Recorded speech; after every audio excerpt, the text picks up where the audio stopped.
Je pense que le premier élément à noter, c'est effectivement une très forte mobilisation de l'ensemble des actions. C'est-à-dire que nous aurons mandaté réellement 95% du budget en 2016. Ça veut dire que l'ensemble des services auront été à la tâche et les engagements que nous avons pris donc, auront été effectivement scrupuleusement retenus et avec, je le rappelle, un budget de plus de 1,4 milliard d'euros donc, concernant la région.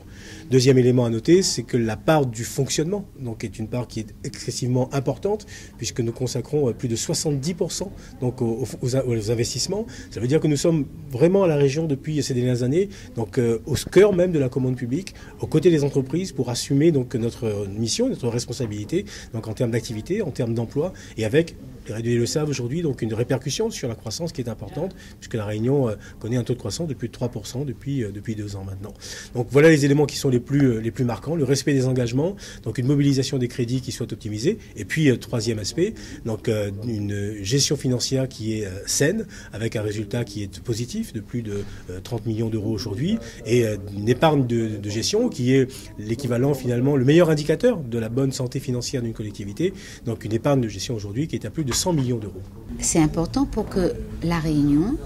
puisse inscrire son projet de développement dans une cohérence des politiques publiques entre la région Réunion, le département de la Réunion, mais aussi les intercommunalités et les communes,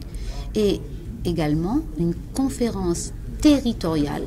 pareil, pour avoir la vision partagée entre le président de région Didier Robert, moi-même, la présidente du conseil départemental, mais aussi l'ensemble des 24 communes de l'île. C'est bien dans cet esprit que nous avons bâti les 7 piliers portés et le programme partagé entre Jean-Paul Virapollet, Nassima Dindar, Didier Robert, Jean-Louis Lagourgue, tous ceux qui ont participé à cela, le président de la Chambre des métiers, le président de la Chambre de commerce. C'est une cohérence en matière de politique publique. Donc demain, vous voyez un outil partagé déjà que nous allons valider entre la région et nous, puisque tous les musées, ceux de la région, ceux du département, nous mettons ensemble à travers une SPL partagée pour donner